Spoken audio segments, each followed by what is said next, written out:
Hey guys, good evening. हमेशा से बच्चों के कॉल्स और मैसेजेस आते हैं कि सर पता नहीं चलता दिन कहाँ निकल जाता है। सर कौन से सब्जेक्ट से पढ़ाई चालू करें। जब शाम को बेड पे बैठते हैं पढ़ाई करने तो पढ़ाई का एक क्वेश्चन खत्म नहीं होता उससे पहले उबासी आने लग जाती है। सर पूरा दिन हम यही सोचते रहते हैं कि हम बहुत अच्छे से पढ़ पाएंगे, बहुत ज्यादा कवर अप कर पाएंगे, लेकिन at the end of the day sir we are full of regrets कि हमारा अच्छे से कवर अप नहीं हो पाया। और अगर ये सारी दिक्कतें आप लोगों को भी महसूस होती है guys, for the next 10 minutes and for the next 10 to 12 minutes I am gonna change your perception and I am gonna help you making of N effective time table. तो गाइस मैं कुछ पॉइंटर्स लेकर आया हूं जिससे बच्चों को पहले बहुत ज्यादा हेल्प हुई है और मेरे को बहुत ही अमेजिंग रिस्पॉन्सेज मिले हैं। आज उन पॉइंटर्स को और मॉडिफाई करके लाया हूं डिटेल में समझाने। लेकिन कोई भी सेशन ऐसा जो स्ट्रैटेजी वीडियो का होता है, मैं हमेशा एक डिस्क्लेमर दे देता हूं कि ये एक मेरी पर्सनल ओपिनियन है and students can always improvise the strategy according to what they actually wish. सबसे पहला दोस्तों, how to start with making of the time table और सारी चीजों का क्या ध्यान रखने की जरूरत है। सबसे पहले आइडेंटिफाई कि क्या आप सुबह जल्दी उठ के पढ़ते हैं या रात को लेट तक पढ़ते हैं। ये सबसे ज्यादा हमें ना हमारी बॉडी की एक टेंडेंसी बन जाती है। कई बच्चे सुबह 5 बजे उठ के पढ़ते हैं और कई बच्चे रात के 2 बजे तक पढ़ते हैं। मैं रात के 2 बजे तक पढ़ने वालों में से था, तो it is absolutely fine. I am not saying कि मॉर्निंग राइजर बहुत अच्छा बच्चा है और जो रात को लेट तक पढ़ता है वो गंदा बच्चा है। No, I am just trying to say कि आप आइडेंटिफाई करें कि आपको कब ज्यादा कंफर्टेबल होता है पढ़ना।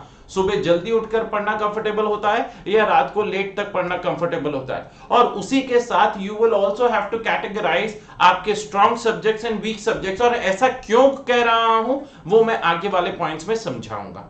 Next, make your own time table. This is the very most important thing. आप अपना टाइम टेबल अपने दोस्तों के हिसाब से ना बनाएं या आपके दोस्त क्या फॉलो करते हैं उस हिसाब से ना बनाएं। यस, इट इज इंपॉर्टेंट कि आपकी क्लासेस कम है, आप अपनी क्लासेस के अकॉर्डिंगली उसे स्केड्यूल करते हैं अपने टाइम टेबल को। लेकिन आपका दोस्त सुबह जल्दी उठ के पढ़ता है, आप लेट तक पढ़ते हैं, दैट इज एब्सोल्युटली फाइन। तो you are not suppose to compare your time table. Following that point, आपको अपना टाइम टेबल जो भी बनाए वो बहुत लंबे समय के लिए ना बनाए। लेट्स से अगर एग्जाम के लिए आज से 95 डेज पेंडिंग है तो आप लोग ये सोचे कि एक बार में चलो 50 दिन का टाइम टेबल बना देते हैं, which is not a very good thing. वो बिल्कुल अच्छी बात नहीं है। क्यों ऐसी बात अच्छी नहीं है? क्योंकि आप अपने टाइम टेबल में जो भी शॉर्ट कमिंग्स होती हैं उसको रेक्टिफाई 50 दिन के बाद करेंगे। तो what I would always suggest कि आप अपना टाइम टेबल एक शॉर्ट स्पैन के लिए बनाए, हफ्ते 10 दिन के लिए बनाए। और हफ्ते 10 दिन में जब भी एक बच्चा टाइम टेबल बनाता है तो अपने टाइम टेबल में वो ये सोचता है अच्छा मैं इस टाइम भी पढ़ लूंगा, मैं उस टाइम भी पढ़ लूंगा। तो थोड़ा सा लॉजिकली और प्रैक्टिकल होकर टाइम टेबल बनाइएगा। आप प्रैक्टिकल होकर टाइम टेबल नहीं बनाते, आप इमोशनल होकर बनाते हैं। जिस दिन पहला दिन टाइम टेबल बनाते हैं, अच्छा मैं तो इतने बजे उठ के यहां से यहां पढ़ूंगा, वहां से वहां पढ़ूंगा, 13-14 घंटे वो पढ़ाई का डाल देता है उसमें। और 2 दिन बाद ऐसी 2 दिन बाद क्या होता है, ऐसा लगता है जैसे ड्रिप चढ़ी हुई, राठे जी कुछ नहीं समझ में आ रहा सर, तबीयत खराब हो गई है, 2 दिन से मैं छुट्टी पर था। तो आपका जो टाइम टेबल होना चाहिए वो थोड़ा सा प्रैक्टिकल टाइम टेबल होना चाहिए और बहुत लंबा का ना बनाए। और कई बच्चों का आता है सर एक दिन में एक ही सब्जेक्ट पढ़ते रहें। करने को कर सकते हैं, बहुत बच्चे ऐसा करते हैं and I duly respect that also. But I am of that person जो कहीं ना कहीं अगर एक सब्जेक्ट लगातार 2-2, 3-3 दिन पढ़ूंगा तो मैं बोर हो जाऊंगा। तो मैं हमेशा एडवाइस करता हूं make a blend of 2-3 subjects. 2-3 subjects का ब्लेंड बनाइए जिसमें हो सकता है एक थ्योरेटिकल सब्जेक्ट हो, एक प्रैक्टिकल सब्जेक्ट हो, या 2 प्रैक्टिकल सब्जेक्ट हो, एक थ्योरेटिकल हो, 2 थ्योरेटिकल हो, एक प्रैक्टिकल हो। तो मेक अ ब्लेंड, इससे ना आपका वो जो बोरिंगपन होता है वो सब खत्म हो जाता है। थर्ड पॉइंट, आप अपने टाइम टेबल को, this is the improvise point जो मैं अब आप लोगों के साथ शेयर कर रहा हूं, एक अपने फैमिली मेंबर्स के साथ, चाहे वो मम्मी हो, पापा हो, दीदी हो, भैया हो, कोई दोस्त हो जिस पर आप अटमोस्ट भरोसा रखते हैं, उसके साथ अपना टाइम टेबल शेयर कर दो। सर हम क्यों अपना टाइम टेबल किसी को बताएं? अरे कोई खुफिया पिन कोड थोड़े ना बता रहे हो। टाइम टेबल दूसरे के साथ शेयर करने का पर्पस यह है कि अगर आपने मम्मी के साथ शेयर किया और मम्मी को बोला कि मैं आज 8 घंटे पढ़ूंगा मम्मी, देख लेना, तो मम्मी कहीं ना कहीं अब ना आपकी ईगो बीच में आ जाती है, आपकी ना सेल्फ रिस्पेक्ट बीच में आ जाएगी कि अब तो मैंने मम्मी को बोल दिया कि आज 8 घंटे पढ़ना है तो 8 घंटे पढ़ के दिखाऊंगा। 10 घंटे पापा पढ़ के दिखाऊंगा, अब नहीं पढ़े तो पापा आके टोक देंगे, नहीं पढ़े तो अच्छा ओ फेकू चंद बोला था ना 10 घंटे पढ़ेगा, तू तो 2 घंटे के बाद ही सोता हुआ मिल रहा है। तो in that case when you share your time table with one person whom you can say you are accountable to, आप तो ये समझ लो वो आपके बॉस है, आपने कमिटमेंट कर दिए भाई, और सलमान खान भाई की तरह एक बार जो मैंने कमिटमेंट कर दी उसके बाद तो मैं अपने आप की भी नहीं सुनता, वैसी वाली फीलिंग बॉडी में आ जानी चाहिए। Alright guys, moving on to guys, अगर आपको अपना टाइम टेबल इंटरेस्टिंग बनाना है और अपने डे को इफेक्टिवली यूज करना है तो सबसे पहली चीज आप अपने आप को दोस्तों रिवॉर्डिंग पॉइंट लिखें कि भाई अगर मैंने अपना टाइम टेबल 10 दिन का बनाया है और अगर मैंने 10 दिन ये फॉलो किया तो I will reward my self. मैं क्या करूंगा, मैं मूवी चला जाऊंगा, मैं अपने दोस्तों के साथ टाइम स्पेंड करूंगा, मैं हाफ डे का ब्रेक ले लूंगा। मतलब अगर 10 दिन आपने दबाकर पढ़ा है then you deserve it, you have won it, आपने ये जीता है। तो आप जब मूवी में जाओगे ना तो कोई रिग्रेट नहीं होते। मैं आपको बता दूं दोस्तों, ये 2 तरीके के बच्चे होते हैं, जो पहले मूवी देखते हैं और बाद में पढ़ाई करते हैं, और जो पहले पढ़ाई करते हैं बाद में मूवी देखते हैं। जो दूसरे किस्म के बच्चे होते हैं उनको मूवी ज्यादा मजे में आती है, उनको ज्यादा अच्छी लगती है, और आप फील कर सकते हैं जब आप स्कूल का होमवर्क कर लेते थे, अगले दिन क्लास टीचर को होमवर्क दिखाना होता था और रात को होमवर्क करके सोते थे, एक तो नींद बड़ी अच्छी आती थी और अगले दिन उस टीचर का वेट होता था कि टीचर आएंगे, होमवर्क पूछेंगे और हम सबसे पहले हाथ उठाएंगे, हाँ जी मैडम हमने किया है। तो वो वाली चीज अपने मन में लेकर आओ कि हमें अपना टाइम टेबल पूरा खत्म करना है और उसके बाद हम अपने आप को रिवॉर्ड देंगे। रिवॉर्ड में आप कुछ भी कर सकते हैं दोस्तों, 3-4 घंटे की मस्ती दोस्तों के साथ जाओ। Next point, study your favourite subject when you feel lazy. ये दोस्तों सबसे ज्यादा अच्छा पॉइंट है guys, in order to make sure that you guys are having effective time table. जब सुबह उठते हैं और आलस आ रहा है, देखो सुबह उठते हैं और आलस आ रहा है, अरे यार 15 मिनट और सो जाते हैं, तो उस टाइम जब वो 15 मिनट सोने जाते हो तो आप 2 घंटे बाद उठते हो, आपको पता है। जब रात को आलस आ रहा है, नींद आ रही है और अभी आपको पता है आपका टाइम टेबल पेंडिंग है, अभी आपको पता है टैक्स के 5 बड़े क्वेश्चंस करने बचे हैं, आपको पता है अकाउंटिंग स्टैंडर्ड्स पढ़ने बचे हैं, आपको पता है कॉस्टिंग के 3 क्वेश्चंस करने थे, तो in that case guys always pick up that subject जो आपका फेवरेट सब्जेक्ट हो, प्रेफरेबली प्रैक्टिकल, क्योंकि उसमें लिखना पड़ता है और जब लिखते हैं तो नींद कम आती है। तो हमेशा उस सब्जेक्ट से स्टार्ट करें जिस सब्जेक्ट से आपकी नींद भागती है, आपका आलस भागता है, जो सब्जेक्ट आपको प्यारा है, जो चैप्टर आपको प्यारा है। हां, जब आप फुल एनर्जी में आ जाओ, जब नींद और आलस दूर दूर तक नहीं नजर आ रहा है, then pick up that subject, जिसमें थोड़े कमजोर है, क्योंकि उसमें ज्यादा एफर्ट्स मारने, उसमें ज्यादा मेहनत करनी है। जहां पर सब्जेक्ट कमजोर है वहां ज्यादा मेहनत करनी है। And guys, the third point, give yourself decent amount of breaks. आपको लेट्स से अगर आप 3 घंटे पढ़ाई करते हैं तो you deserve a 45 minutes break. आप 45 मिनट्स में थोड़ा बहुत सोशल मीडिया करिए, लेकिन उसमें विल पावर होनी चाहिए। कई बार क्या होता है दोस्तों, जैसे अपन खाना खाने बैठते हैं या कोई भी ब्रेक में दोस्तों, लेट्स से शाम का टी ब्रेक लिया आपने, चाय समोसा लिया दोस्तों, और चाय समोसा लेते वक्त अपन क्या सोचते हैं कि 15 मिनट फ्री है, चलो भाई कोई नेटफ्लिक्स खोल लेते हैं, अमेज़न प्राइम पे सीरीज चल रही है, 15 मिनट सीरीज देख लेते हैं। और आप लोगों को पता है दोस्तों, वो चाय खत्म हो जाती है, समोसा खत्म हो जाता है, उसके साथ केचप भी खत्म हो जाता है, चाट चाट के वो भी खत्म कर देते हो, लेकिन सीरीज से नहीं हटते, और वहीं पर अपना टाइम टेबल बिगड़ जाता है, वहीं पर सारी गड़बड़ चालू हो जाती है। तो मेक श्योर गाइस, यहां पर थोड़ा आपका विल पावर आता है। आप अगर 2.5-3 घंटे पढ़े हैं, you deserve a break of 45 minutes. आप 45 मिनट्स का ब्रेक लीजिए, आप अपना कुछ इंटरेस्टिंग काम कर लीजिए, आपको कुछ खेलना है, दोस्तों के साथ बैडमिंटन खेलना है या बाहर जाना है, 45 minutes is absolutely fine, but यहां पर आपको वापस आकर अपनी फिर से पढ़ाई को चालू रखना होगा। Now guys, coming on to the next point which is equally important, what to do. Time table बनाते वक्त जैसे अगर आप सुबह जल्दी उठते हैं और सुबह उठकर आपको लगता है आप फ्रेश हैं, बिल्कुल एनर्जाइज्ड हैं, तो उस टाइम वो सब्जेक्ट उठाइए जो आपका वीक सब्जेक्ट है। अगर आपको आलस आ रहा है तो पिक अप दैट सब्जेक्ट जो आपका फेवरेट सब्जेक्ट है। Next, sit for long hours. देखो भाई, सीए की पढ़ाई बच्चों का खेल नहीं है, जितना जल्दी हम इस बात को समझ लेंगे उतना ज्यादा हमारे लिए बेहतर होगा।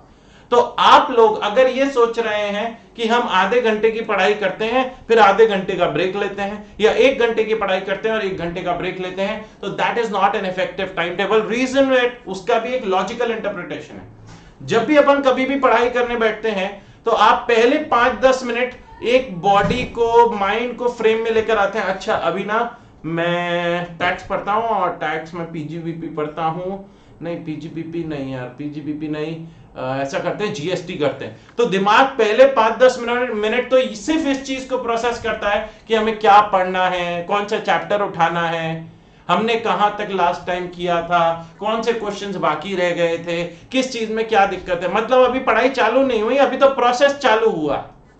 लास्ट 10 मिनट्स हमें ये लगता है कि भाई अब तो ब्रेक होने वाला है, अब ब्रेक में क्या करेंगे, लास्ट 10 मिनट्स में कोई नया टॉपिक नहीं उठाते हम। तो in that case if you are sitting for 3 hours for that example, तो पहले 10 मिनट और आखिरी 10 मिनट तो मैं हटा दूं, क्योंकि उसमें कोई भी इफेक्टिव स्टडीज नहीं होती। इफेक्टिव स्टडीज होती है 2 आवर्स 40 मिनट्स, जो बीच का टाइम। और अगर आप 1 घंटे का ही अपना सिटिंग आवर रखेंगे कि भाई मेरे को 1 घंटे पढ़ना है, तो ये 5 से 10 मिनट शुरुआत वाले और 5 से 10 मिनट एंड वाले तब भी खराब होने हैं, लेकिन इफेक्टिव टाइम कितना रह जाएगा, सिर्फ 40-45 मिनट। तो इन दैट केस वो 20 मिनट तब भी खराब होने, 20 मिनट वैसे भी खराब होने। तो in that case make sure you are sitting for long hours, और सीए में दोस्तों you will require long hours. Moving on to the next point which states sleep adequately. कई बच्चे तो जोश जोश में होते हैं, कोई मोटिवेशनल सेशन देख लेंगे संदीप माहेश्वरी साहब का, कोई भी यूट्यूब पे, आए हाय मोटिवेटेड हैं, और फिर देखो 2 दिन लगातार 12 घंटे पढ़ाई, फिर तीसरे दिन 12 घंटे सोना, या दोस्तों कुछ ना कुछ बीमारी पकड़ लेते हैं, या आलस आ जाता है, या बॉडी एक होने लग जाता है। स्लीप एडिक्वेटली, आपकी बॉडी को दोस्तों, आपके माइंड को रेस्ट चाहिए, तो उसके लिए आपको मिनिमम से मिनिमम 6 घंटे सोने होंगे। अब सर कई बार तो मैंने ऐसे लिख दिया, एक बार मैं सेशन ले रहा था तो मिनिमम 6 घंटे, तो बच्चे चैट बॉक्स में लिखते हैं अच्छा हम तो 9 घंटे सोते हैं, तो हम मिनिमम 6 तो सोते हैं। कह रहे हैं राठी जी ये वाला पॉइंट तो हमारा बिल्कुल टिक लग गया, इसीलिए मैंने अगला पॉइंट भी लिख दिया, मैक्सिमम 7 घंटे, मैक्सिमम 7 आवर्स।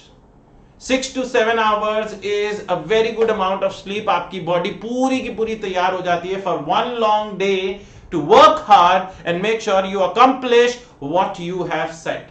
हाँ गाइस, इसमें मैं ये भी कहता हूं कि अगर 7 घंटे हैं तो आप ऐसा भी कर सकते हैं कि 6.5 घंटे आप रात को सोएं और आधा घंटा दिन में पावर नैप भी ले सकते हैं। लेकिन पावर नैप के लिए दोस्तों अगेन विल पावर बहुत जरूरी होती है, क्योंकि कई बच्चे जो आधा घंटा सो जाते हैं, आधा घंटा सो जाते हैं, फिर वो अगले दिन ही उठते हैं, वो रात को मम्मी उठा दी होती है, अरे उठ खाना खा ले। हाँ जी गाइस, तो वो गड़बड़ नहीं करिएगा। अगर आपको लगता है कि पावर नैप आपका डिस्टर्ब कर देती है पूरा प्रोसेस, तो you can avoid the power nap. लेकिन अगर आपको लगता है यार आधा घंटा रेस्ट लेके आधा घंटा आंखें बंद करके चुपचाप एकांत में सो जाएं, तो वहां पर हम फिर से रिफ्रेश हो जाएंगे। इन that case you can do it, आप ऐसा कर सकते हैं। Coming on to my last point guys, set up a proper environment। भाई टीवी चल रहा है, मैच चल रहा है, हम वहीं पर लेकर बैठ गए, भाई चलो यहां पर क्वेश्चन करते जा रहे हो मैच में, आउट है पापा आउट है, नहीं नहीं डीआरएस ले लिया पापा, रुकना अभी पता चलेगा, हो सकता है एज लग गया हो तो नॉट आउट हो जाए। हाँ जी गाइस, नहीं, आपको एक प्रॉपर एनवायरनमेंट सेट करना है गाइस। और वो प्रॉपर एनवायरनमेंट कैसे सेट होगा, जब आप अपने क्लास, अपने मतलब घर पर एक जगह अपने रूम में बैठते हैं, टेबल चेयर पर बैठते हैं गाइस, और चुपचाप जहां पर कोई मेजर डिस्टरबेंस नहीं है वहां पर बैठकर आप अपनी पढ़ाई करते हैं। आप आसपास बोर्ड्स लगा लीजिए जिस पे आप कोई मोटिवेशनल कोट्स डाल सकते हैं, मोटिवेशनल स्टिकर्स डाल सकते हैं। को अभी आप डिमोटिवेटेड फील हो तो 10 मिनट जाके कोई मोटिवेशनल वीडियो सुन लीजिए, किसी की बातें सुन लीजिए अच्छी अच्छी, तो आपको लगता है यार हाँ yes I can also do it. Alright, तो you need to set up a proper environment. वहां पर दोस्तों एनवायरनमेंट में आप लोग दोस्तों कॉम्प्रोमाइज नहीं करिएगा, नहीं तो पढ़ाई कॉम्प्रोमाइज हो जाएगी, और पढ़ाई कॉम्प्रोमाइज हो जाएगी तो सब कुछ बिगड़ जाएगा। What not to do, this is my last point and the last 4 points। पहला, unhealthy eating habits। A cheat meal is fine। देखो भाई, सुबह दोपहर शाम हमारी कचौरियां चल रही हैं, छोले भटूरे चल रहे हैं, उससे क्या होता है दोस्तों, हमारी बॉडी को नींद आती है, आलस आता है। I am not saying that you cannot have kachoris and chola bhaturas। What I am trying to say is it is very very important कि आप minimum 6 days in a week आप घर का खाना खाएं, प्लेन सिंपल खाना खाएं, दाल रोटी चावल दही सब्जी, ऐसा खाना खाएं guys. Beet in the morning be it in the afternoon और इन द लेट इवनिंग।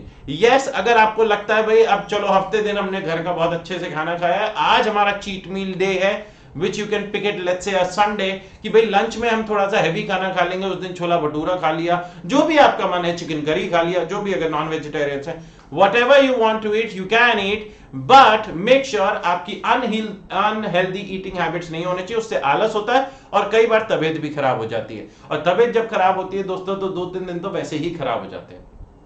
ये पॉइंट, जो सब्जेक्ट हमें अच्छा नहीं लगता बाद में करेंगे। अरे राठी जी आपको नहीं पता आखिरी 2 महीने में तो खींच देंगे, अरे ये तुम्हें खींच देगा और तुम्हारे मार्क्स जो ऊपर जा रहे होंगे ये खींच के ले आएगा 40 से नीचे। तो ध्यान रखिएगा दोस्तों, वीक सब्जेक्ट को कभी छोड़ना नहीं है। वीक सब्जेक्ट आपके हर रोज के टाइम टेबल में होना चाहिए मिनिमम 1 से 2 घंटा। हमें पता है हमें पसंद नहीं है, हमें पता है हमें अच्छा नहीं लगता, हमें पता है यहां पर आंसर नहीं आते, but that is the true test of your character. यहीं पर जाकर तो पता चलेगा ना यार आप किस मिट्टी के बने हो, ढीठ हो कि नहीं हो। यहां पर अपनी ढीठगिरी दिखानी है, यहां पर स्टबन बनना है, यहां पर पता लगाना है भाई कि हां हम अड़े रहेंगे, डटे रहेंगे, सीखते रहेंगे, गलती करते रहेंगे, but we should not repeat the same mistakes again and again. Third चीज तो दोस्तों मतलब ये, this is for every student in the world, never study on the bed. क्योंकि बेड पर बैठकर दोस्तों जो बच्चे पढ़ाई करते हैं वो पढ़ाई नहीं करते, वो सोते हैं। क्योंकि आप लोग 15-20 मिनट तक तो वहां पर दोस्तों आपकी इफेक्टिव स्टडीज रहती है, उसके बाद धीरे से एक पैर फैलता है ऐसे टड़िंग, फिर दूसरा पैर फैलता है टड़िंग, फिर दोस्तों ये किताब, जैसे ये किताब हुई हम पढ़ रहे होते हैं और फिर ऐसे किताब रखते रखते रखते दोस्तों, this is what I would never advise guys, never study on the bed until unless कोई तबीयत खराब हो और आप नहीं बैठ सकते हैं तो आप बेड पे बैठ के उस टाइम पढ़ना है, ठीक है, लेकिन only for that span of time, otherwise you're not allowed to study on the bed. And the final thing is when you start disbelieving in yourself, it is okay to have negative vibes at times, but it is more important to kill those negative vibes and believe in yourself that you are meant to become a chartered accountant, you are meant to leave a dent onto the universe, you are meant to become a successful person, you are meant to earn a lot of money, you are meant to make sure that you accomplish every dream of your parents, you accomplish every dream of yourself. With that guys, I end up my session. I hope you guys enjoyed it. Make your timetable today. आपको मैंने parameters बताए हैं on which you can set up a very effective time table guys, and make your time table today, and trust me, अगर आप ये 10 दिन time table, जैसा मैंने कहा ना 7 से 10 दिन का टाइम टेबल बनाए हैं, अगर ये टाइम टेबल आप सेट करते हैं फॉर 10 डेज, आप लोगों को कोई नहीं रोक सकता in order to clear out your examination with flying colours. With that all the very best. अगर अच्छा लगा है तो like, share and subscribe, and drop a comment of what you have thought through this session in the comment box. All the best. Let's simplify tax with Rathi sir. और अगर आपको मेरे से पढ़ाई करनी है तो आप लोग मेरा ऐप डाउनलोड कर लीजिए, श्रेय राठी क्लासेस का ऐप है गाइस, प्ले स्टोर से डाउनलोड करा जा सकता है for Android users. iOS users download the Class Plus app and use the organization code SRCL, जिसके थ्रू आप लोग डायरेक्टली मेरे ऐप श्रेय राठी क्लासेस ऐप पर रूट कर दिए जाएंगे। कोई भी दिक्कत हो तो आप लोग मेरे से कनेक्ट कर सकते हैं और मेरा नंबर है 9654367888। I'll be very very happy to help you out. Wishing you guys all the very very best. अपना ध्यान रखें। Bye bye. Alvida. Take care.